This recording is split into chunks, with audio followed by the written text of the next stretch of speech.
이번 역대급 폭설의 원인 그리고 피해 상황, 대처법까지 전문가와 함께 알아보겠습니다. 김진두 YTN 기상재난 전문기자 그리고 염건웅 유원대 경찰 소방행정학부 교수와 짚어보겠습니다. 어서 오세요. 오십시오. 안녕하세요. 안녕하세요. 네, 지금 이틀 연속 밤사이 눈이 펑펑 내리면서 지금 서울이 공식 적설량은 28.6cm인데 관악구에 지금 40cm가 넘게 내렸습니다. 이런 걸 예상하신 적이 있으십니까? 본 적은 없습니다. 그러니까 이게 기상 관측 이래 처음이라는 말이 맞습니다. 특히 수도권 같은 경우, 강원 산간 지역이나 서해안 지역 같은 경우는 한겨울철에 이런 현상이 자주 일어납니다. 특히 1월 같은 경우는 서해안 지역에, 2월 같은 경우에는 강원 산간 지역을 중심으로 50cm가 넘거나 또는 1m가 넘는 폭설이 쏟아지기도 합니다. 하지만 서울을 비롯한 수도권 지역에 이렇게 많은 눈이 내린 적은 저도 본 적이 없고요. 또 기록을 보니까 기상 관측 사상 처음입니다. 그러니까 인천 같은 경우에 1904년에 전국에서 가장 먼저 기상 관측이 시작이 됐는데 120년 만에 11월 달에 가장 많은 눈이 내렸고요. 서울은 117년 만에, 수원 같은 경우에도 60년 만에 가장 많은 눈이 내린 기록이 있습니다. 그러니까 수도권 지역 같은 경우는 관측이 시작된 이후에 가장 많은 눈이 내린 것이 이번이다. 이렇게 보시면 됩니다. 이번 폭설의 원인은 어떻게 분석됩니까? 세 가지 정도 원인이 있습니다. 우선은 11월 달에 이런 일이 일어나는 건 무척 이례적인 현상이었고 기상 관측 사상 처음이라고 말씀을 드렸잖아요.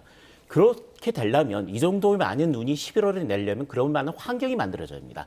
첫 번째는 우리나라 동쪽에 강한 고기압이 자리 잡고 있었습니다. 그 상황에서 저기압이 이동을 해서 우리나라를 통과하는데 고기압이 막혀서 지나가지 못했습니다. 빠져나가지 못하니까 돌게 되고 저기압이 돌게 되면 발달합니다. 그래서 어제, 그제 그리고 내일 아침까지 사흘 정도 눈이 이어진 것이고 또 이렇게 강하게 발달한 저기압이 따뜻한 서해 바다와 만나면서 강한 습기를 많이 포함한 강한 눈을 뿌리면서 연속적으로 그러니까 수도권 지역에는 이틀 연속 그리고 서해안 지역까지 하면은 내일까지 사흘 정도 눈이 이어지는 11월로는 겨울이 아닙니다. 아직 11월로는 무척 이례적인 현상이 나타나게 된 것입니다.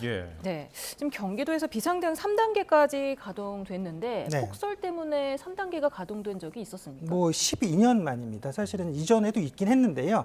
다만 이제 서울이나 경기도에 아까 기자님 말씀대로 사실 평균적으로 거의 30cm에 가까운 눈이 내린 거거든요. 왜냐하면 기상 관측소가 위치한 곳을 기준으로 보기 때문에 그 외의 지역까지 포함을 하면 사실은 거의 한 30cm에 가까운 눈이 내린 것이다. 평균적으로 서울과 경기도권에요. 근데 이게 이런 눈이 갑자기 많이 내렸고 이 눈이 이제 습설이기 때문에 한 무게가 3배 정도가 됩니다. 그러니까 이게 갑자기 야간에 닥쳐서 이제 많은 눈이 이렇게 내리다 보니까 결국은 이제 여러 가지 뭐 문제들이 발생을 했죠. 특히나 이제 차량의 미끄러짐 사고라든지 아니면 뭐 이렇게 주차장 붕괴 사고라든지 이런 붕괴 사고와 미끄러짐 사고들이 굉장히 어제 많이 발생을 했기 때문에 이런 영향 때문에 이제 결국은 경기도가 12년 만에 대응 3단계를 발령했는데 이는 이제 대설이나 폭설이 그러니까 심각한 수준에 이르렀다라고 보시면 될 것 같아요. 그래서 모든 가용 자원과 인력을 동원해서 지금 제설과 대응하는 그런 단계였다. 그런데 그러니까 우리가 이제 소방 대응 단계를 많이 들어보셨을 것 같아요. 1단계 같은 경우는 그냥 인근 소방서, 2단계 같으면 뭐 3, 4개 소방서. 근데 3단계가 되면 모든 가용 자원을 다 동원할 수가 있거든요. 마찬가지로 경기도에서도 어제 3단계는 모든 가용 자원과 인력을 다 동원해서 총력을 다하는 상황이었다라고 볼 수 있습니다. 습설이 높고 또 얼고 그리고 계속 내리기 때문에 빙판길이 걱정되는데요. 어제 강원도에서도 53종 추돌 사고가 발생하기도 했고요. 퇴근길에 어떤 점을 가장 조심해야 될까요? 일단은 도로교통에 유의를 하셔야 되는데 이게 오늘 아까 낮에는 사실은 햇빛이 비치는 경우도 있었어요. 그래서 눈들이 거의 많이 녹았고 제설도 거의 이제 완벽하게 이루어진 상태입니다. 다만 이 눈이 다시 이제 녹았다가 어는 게 문제거든요. 이 야간이 되면 지금 아까 YTN 보도에서도 지금 체감 온도가 영하 1도고 지금 영상 1도 정도고 이제 바람이 많이 불기 때문에 이 눈이 다시 얼 가능성이 있습니다. 그러면 우리가 이제 소위 말하는 블랙 아이스라는 게 생성이 돼요. 그러니까 이게 보이지 않는 빙판이 생성되는 것인데 이런 블랙 아이스가 생성되면 굉장히 위험한 상황이라는 거죠. 어제 그 53중 추돌 사고 같이 예. 이런 사고 또 발생할 가능성이 높아지는데 특히나 이제 이 블랙 아이스가 위험한 것은 우리가 이제 눈 같은 경우는 보고서 운전하니까 오히려 이제 속도를 감속하게 돼요. 눈이 있구나라고 감속을 하는데 블랙 아이스는 겉으로 봤을 때 멀쩡하거든요. 예. 그냥 도로로 아스팔트로 보이기 때문에 그냥 속도를 오히려 올리는 경우들이 있고 그러면 이제 속도가 올린 상태에서 제동을 잡기가 굉장히 어렵고 제동을 잡는다라고 해도 이게 차량이 완전 틀어져 버리는, 돌아버리는 그런 상황이 되거든요. 그러니까 이제 이런 추돌 사고에서 결국 제동을 하지 못하는 그런 상황들이 발생하는데 특히나 이제 우리가 이제 야간 시간에 지금 이런 블랙 아이스도 주의해야 되고요. 특히나 뭐 낮 같은 경우도 뭐 고가도로 밑이라든지 아니면 차량의 통행이 그 적은 지역 이런 것들은 이제 블랙 아이스가 생성될 가능성이 굉장히 높습니다. 그리고 이제 우리가 도로를 편도로 3차선으로 봤을 때요. 지금 1차선, 2차선, 3차선가 있을 때 주 주행로를 2차선으로 가셔야 돼요. 왜냐? 1차선 같은 경우는 이제 가드레일 쪽에 있는데 눈을 이쪽으로 치우다 보니까 가드레일 쪽에 눈이 쌓여 있어요. 그럼 이게 다시 녹아서 1차선으로 유입될 가능성, 이거 다시 이제 얼 가능성도 있고요. 3차로 같은 경우는 마찬가지입니다. 그 보도와 이 경계석들이 있기 때문에 그쪽으로 또 눈을 많이 치워놓거든요. 그 눈들이 다시 녹아서 3차로 들어갈 가능성이 있어서 2차로로 주행하시는 게 좋고 아니면 이제 주차로가 1, 2차로가 있다라고 하면 1차로가 보통 주차로이기 때문에 1차로로 이제 운행하시는 것이 더 안전을 확보할 수 있는 그런 방안이라고 생각을 합니다. 습설이 물기를 더 많이 머금고 있는 눈이잖아요. 네. 그렇다 보니까 녹았다가 다시 얼면은 블랙 아이스가 더 많이 생길 수 있습니까? 네, 그렇죠. 이게 우리가 이제 제설 작업을 하는 것이 제설을 하면서 염화칼슘을 뿌리거든요. 그 염화칼슘과 차량의 이제 그 타이어가 닿아서 슬러시 현상이 발생하는 거예요. 그래서 이제 눈이 녹는 건데, 그러니까 당연히 그 차량 통행량이 많은 곳이 이게 눈이 빨리 녹게 되고요. 차량 통행이 적은 곳 같은 경우는 이제 블랙 아이스 형성될 가능성이 높긴 한데, 근데 이제 차량 통행이 많은 도로 같은 경우도 마찬가지로 야간이 되면 이 블랙 아이스가 다시 이제 형성되거나 생성될 가능성이 높아진다는 거죠. 그래서 이런 주의를 이제 좀 기울여셔야 되는데 이 블랙 아이스는 사실은 이 그 겨울에 이제 불청객이라고 우리가 표현해요. 도로의 불청객이라고 표현할 정도로 이게 보이지 않는 그런 얼음막이 생성되기 때문에 굉장히 이제 위험한 상태에 놓일 수 있습니다. 왜냐하면 그 도로교통공단에서 시험한 그 영상을 봐도요. 보통 그 영상에 보면 그 속도가 보통 이 타이어, 그러니까 제동을 잡으면 바로 이제 정지가 되잖아요. 예. 근데 제동 거리가 훨씬 늘어나게 돼요. 이렇게 보니까 예를 들어 50km를 제동을 간다. 아스팔트 같은 경우 바로 이제 그 제동을 잡으면 바로 거의 제동이 잡힌다고 봐야 되거든요. 예. 자동차가. 근데 눈길 같은 경우는 50km를 기준으로 했을 때 시속이요? 예, 제동 거리가 30m가 늘어나요. 어허. 근데 이제 빙판길, 그러니까 이제 우리가 말하는 블랙 아이스 같은 경우는 50km로 주행했을 때 주행 거리가, 그러니까 제동 거리가 약 46.2m에서 트럭 같은 경우 47.2m까지 늘어납니다. 그러니까 예. 제동을 잡았는데 차가 계속 밀려나간다라고 보시면 돼요. 그렇기 때문에 이런 블랙 아이스가 이제 형성되면 특히나 이제 이런 그 도로교통 상황에서 이런 추돌 사고 발생 우려가 굉장히 높아지는 상황이다라고 볼 수 있죠. 이번 폭설은 중부 내륙 지역하고 서쪽 지방에 많이 집중됐거든요. 왜 그렇습니까? 서풍이 불어서 그렇습니다. 그러니까 북쪽으로 강한 저기압이 형성이 되면서 계속 소용돌이를 쳤다라고 말씀을 드렸잖아요. 그렇게 될 경우는 우리나라 쪽으로 서풍이 불게 되는 거고 대부분의 눈구름들이 서해에 형성이 됐습니다. 그러니까 서해에 형성된 눈구름들이 서풍을 타고 내륙으로 들어오면서 주로 중부 내륙 또 서해안 지역으로 주로 눈이 내리게 된 겁니다. 예. 지금 한반도 거의 전역이 눈으로 덮여 있는데 그렇죠. 부산만 지금 다른 나라인 것처럼 확연히 날씨가 다르던데 왜 그렇습니까? 저기압의 중심이 우리나라가 아니라 북한 위쪽에 지금 형성이 돼 있다고 볼 수가 있거든요. 아까 말씀드렸듯이 서풍이 부는데 강원도까지 눈이 왔단 말이죠. 왜냐하면 강원도는 저기압 중심에서 가깝기 때문에. 그런데 부산 같은 경우 저기압 중심에서 상당히 멉니다. 또 중간에 눈구름들이 뭔가를 넘어가야 될 텐데 산맥에 가로막히거든요. 그래서 우리나라 중에서는 그나마 경남 남해안 쪽, 경남 남동해안 쪽으로만 오히려 맑은 날씨 그리고 눈을 보기 어려운 날씨가 지금 되는 거고 같은 작은 그 좁은 공간 안에서도 이렇게 주변 환경에 따라서 기압계의 변화에 따라서 날씨가 다르게 나타납니다. 예. 이런 습기를 많이 먹으면 눈이 올겨울에도 계속해서 반복될 가능성이 있을까요? 이번에 습기를 많이 머금을 수밖에 없는 이유가 있었습니다. 목욕탕에 보시면 뜨거운 열수 위로 보면 굉장히 많은 수증기가 있잖아요. 예. 뜨거운 바다 위에 차가운 공기가 지나갔다고 보시면 됩니다. 그렇기 때문에 서해상에 강한 눈구름들이 습기를 많이 포함한 눈구름들이 만들어져서 우리나라 내륙으로 서풍을 타고 들어온 거라고 보시면 되는 거고요. 올해도 이런 현상들이 자주 나타날 거냐? 현재 습설이라고 지금 보이는 이 구름들은 이렇게 습기를 많이 머금으려면 기온이 아주 낮으면 안 됩니다. 영하 10도나 영하 10도 아래로 떨어지면 이렇게 습기를 많이 머금은 눈, 습설이 만들어지기가 상당히 어렵습니다. 따라서 온도가 아주 떨어지면 그렇게 습설을 보기가 어렵고 온도가 0도 근처, 지금과 같은 상황에서 이렇게 습기를 많이 머금은 눈이 우리나라에 영향을 준 거고요. 앞으로는 내륙 쪽에 이렇게 큰 눈을 보기는 어렵고요. 본다면 서해안 쪽이나 동해안 지역 쪽 지형적인 영향으로 해상에 만들어진 눈구름의 영향을 받을 가능성이 있는데 이들 지역은 매년 겨울이면 많은 눈의 피해를 보는 지역들입니다. 네. 아까 습설이 3배 정도 네. 무겁다고 하셨잖아요. 네. 그 위력이 어느 정도 되는지 좀 구체적으로 설명을 해주시죠. 그러니까 이제 가로 세로 10m라고 가정을 하면 100제곱미터가 되는데요.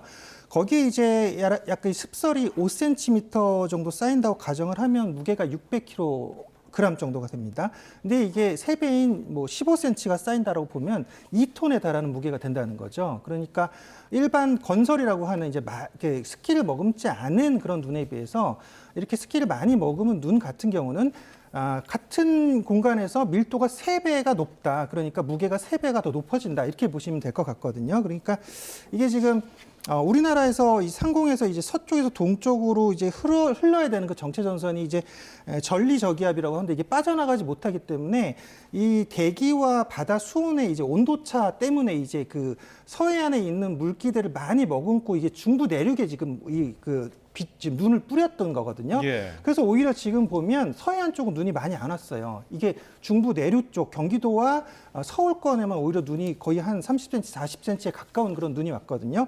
그러니까 이게 지금 눈이 이제 눈구름이 이동을 하면서 흩뿌리는 상황에서 이거 습기를 많이 머금게 되고 이런 눈들이 결국은 이제 위력적인 그런 모습을 보여주게 되는데 이 사고 보면 특히나 이제 주차장들 입구가 보면 이제 강화유리나 뭐 이런 그 플라스틱 이런 걸로 되어 있는데 예. 그 주차장들이 무게를 견디지 못하고 붕괴됐던 그런 사고들도 있었고요. 심지어 이제 전신주가 무너진 사고도 있었는데 이런 것들은 뭐냐면 그러니까 그 나무에 쌓인 눈이 그 눈 무게를 감당하지 못해서 나무가 부러지면서 전신주를 덮쳐서 이제 전신주 사고가 나고 지금 전기가 끊어지고 이런 사고까지 발생을 했거든요. 그래서 특히나 이제 위험한 지역들이 보면 이제 비닐하우스들, 그다음에 뭐 축사들, 뭐 이런 그 약한 건물들 같은 경우는 붕괴 우려가 굉장히 높아지고요. 아까 보면 한 시장에서도 지금 일부 지금 지붕이 붕괴되는 그런 사고도 있었잖아요. 예. 그러면 사실 저는 이런 붕괴 사고에 있어서 처음에 초기에 다들 이제 제설을 하시려고 한단 말이에요. 물론 초기에 효과적으로 제설을 하면 좋겠지만 다만 이런 기상 상황을 계속 눈여겨보시고 이런 YTN 보도를 들으시다가 계속적으로 이 습설이 많이 오는 상태다. 몇 시간을 계속 지속해서 오는 상태다. 라고 하면 이것은 제설 작업을 포기하시는 게 나아요. 제설 작업을 오히려 포기하시고 왜냐하면 붕괴 우려가 더 높아지기 때문에 제설 작업을 포기하시고 좀 빠르게 오히려 대피를 하시는 게 좋은데 다만 이런 그런 좀 대처 요령을 좀 가지시면 좋을 것 같은데 붕괴 발생 우려가 높아지기 때문에 여기 이제 추가 사고에 의해서 인명사고 발생할 우려가 높아지잖아요. 그러니까 그 지금 제설 작업을 멈춘 그런 뭐 지붕 같은 인근에 안전통제선 같은 이제 테이프들을 좀 둘러 놓으셔서 그다음에 거기 이제 안내문 같은 걸 좀 붙여 놓으시면 여기 지금 붕괴 우려가 있으니까 접근하지 마십시오. 이런 내용들을 좀 붙여 주시든가 아니면 이제 안전 패스로 이 지역들을 좀 이제 보호를 해 주시면서 사람이 접근하지 못하게 해 주시면 추가적인 인명 피해를 막을 수가 있겠죠. 왜냐하면 사실 이런 지붕 같은 경우는 붕괴돼봤자 다시 뭐 재산 피해이다 보니까 이건 다시 복구가 가능한 거거든요. 예. 근데 사람이 다치거나 죽는 인명 피해가 발생하면 이거는 피해 회복이 어렵죠. 그렇기 때문에 이런 것들을 좀 주의하시면 좋을 것 같습니다. 눈이 너무 많이 쌓이면은 차라리 대피하는 게 낫다고 말씀해 주셨는데 초기에 어느 정도 눈을 치울 수 있을 때는 어느 점을 조심하면서 눈을 치워야 될까요? 그러니까 기상 예보가 계속 나오거든요. 우리가 예. 이제 실시간 안전 문자도 오고요. 그러면 어느 정도 눈이 더 많이 올 것이다라는 예상이 듭니다. 그리고 이제 실시간 기상 정보를 보면 이번 같이 이제 변수가 많았던 습설 눈이 이렇게 내린 적이 사실은 거의 없었어요. 근데 앞으로도 이런 기상 이변, 그러니까 이게 올해 이제 특히나 이제 더운 여름이었기 때문에 서해안 수온이 약 2도에서 3도가 높았습니다. 그것이 이제 대기와의 차이가 약 한 25도에서 50도까지 발생하는 거예요. 거기서 이제 이 눈구름에 많은 이제 수분들이 유입되는 그런 상황이다 보면 앞으로도 지금 이런 대설이 내년, 내후년에도 또 이어질 가능성이 이제 생겼다라는 거죠. 그러면 이제 11월에도 이런 눈이 내릴 가능성도 분명히 있다라는 것을 이제 염두에 두셔야 되는 거고요. 그렇다 보면 이런 제설 작업이 이런 습설이 많이 내리는 그런 상황에서는 굉장히 위험하다라는 걸 좀 인지하시고 기상 상황을 좀 계속 눈여겨 보시고 들으시면서 계속적으로 이어지는 이런 습설의 이런 그 대설, 폭설 상황에서는 제설을 좀 금하시는 것이 또 대피를 하시는 것이 그리고 안전 조치를 좀 취해 주시는 것이 좋습니다. 네, 어제 저녁 저희가 속보로 전해드리기를 했었는데 강원도 원주에서 53중 추돌 사고가 일어났습니다. 그 원인이 아까 말씀하신 도로 살얼음을 꼽히는데요. 그게 조금 더 유의해야 하는 그런 장소가 있습니까? 아무래도 그 온도가 낮은 지역. 그런데 낮에는 영상으로 올랐는데 밤이 되면 급격하게 기온이 떨어지는 지역. 특히 내리막길 같은 경우. 일반적인 도로였다면 몇 중 추돌 사고로 끝날 수도 있었지만 내리막길에서 도로의 살얼음이 발생했기 때문에 53중 추돌까지 뒤에서 브레이크를 밟았지만 밟히지 않은 형태가 되는 거거든요. 원주 지역 교통사고 난 지역 같은 경우에도 현재 낮 동안에 눈이 많이 내렸을 때는 어느 정도 녹았을 겁니다. 기온이 영상을 보였기 때문에. 예. 하지만 오후 늦게 들면서 기온이 급격하게 떨어지는 지역이잖아요. 원주 지역 같은 경우는. 그렇게 될 경우에는 그 녹았던 물이 다시 얼어붙으면서 도로의 살얼음이 만들어진 것으로 보이거든요. 또 어두워지는 상황이었기 때문에 잘 보이지도 않는 상태에서 앞에서 미끄러진 차로 인해서 뒤에서 브레이크를 밟아도 계속해서 미끄러지는 현상. 그러니까 보기 드물게 53중 추돌 사고가 난 것으로 보여집니다. 예, 뭐 월동 장비를 마련하면 가장 좋겠지만은 그렇지 못한 경우에 네. 비상 상황에서 브레이크를 한 번에 밟는다든지 아니면 네. 나눠 밟는다든지 네. 핸들을 뭐 갑자기 틀지 말다든지 이런 세밀한 조작법에 대해서 좀 설명해 주신다면. 네, 일단은 스노우 체인도 바꿔서 운행하면 사실 좋겠죠. 근데 예. 이제 이렇게 갑자기 눈이 내리면 사실 대비하기가 어렵고요. 다만 이제 뿌리는 스노우 체인도 있거든요. 그래서 그런 것들 좀 뿌려주시면 좋을 것 같고요. 근데 이제 우리가 도로교통법에 의하면 눈이 올 때 운전 속도를 규정을 하고 있습니다. 그래서 눈이 20mm 미만으로 쌓이면 최고 속도의 80%로 운행해야 되고요. 또 폭설로 인해서 가시거리가 100m 이내이거나 눈이 20mm 이상 쌓였으면 노면이 얼어붙었을 때를 기준으로 최고 속도의 50%로 운행해야 되는데, 그러니까 예를 들어 뭐 규정 속도가 60km였다라고 하면 30km로 운행하시면 된다는 말씀을 드리는 거예요. 그러니까 반으로 줄이셔야 된다는 말씀을 드리는 거고요. 근데 다만 이게 우리가 뭐 몇 미리가 내렸는지 그 눈으로 운전자가 확인하기는 굉장히 어렵거든요. 그러니까 도로 상황을 운전자가 잘 판단해서 기본적으로는 감속 운행을 하시는 것이 가장 좋고요. 그다음에 제동 거리가 약 3배 정도 늘어납니다. 아까 제가 말씀드렸지만 눈길 또는 빙판길에서 제동을 잡으면 약 3배 정도 제동이 안 잡히고 차가 나가는 그런 상황이 되기 때문에 약 3배 정도의 간격을 더 뛰고 앞차와의 거리를 유지하시는 것이 좋겠고요.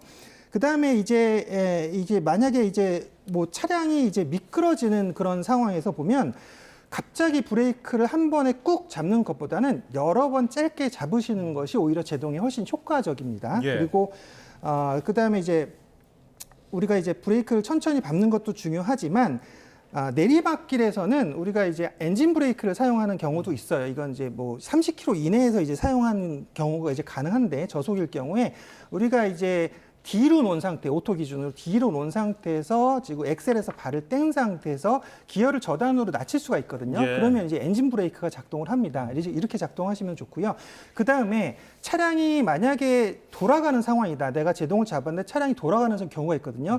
그러면 운전자들 입장에서는 이거 당황해가지고 핸들을 반대로 꺾어버리거든요. 그렇죠. 예. 그 방향으로 유지를 하셔야 돼요. 그래야지 그 방향으로 자연스럽게 돌면서 속도가 떨어지면서 정지를 하는 거거든요. 근데 반대로 돌면 차량이 확 돌아버리는 상태가 되겠죠. 그러니까 일단은 기본적으로 저속을 유지하시고 브레이크를 짧게 밟으신 상태에서 만약에 차량이 미끄러지는 상황이다라고 하면 핸들 방향을 그대로 유지하시는 것이 좋습니다.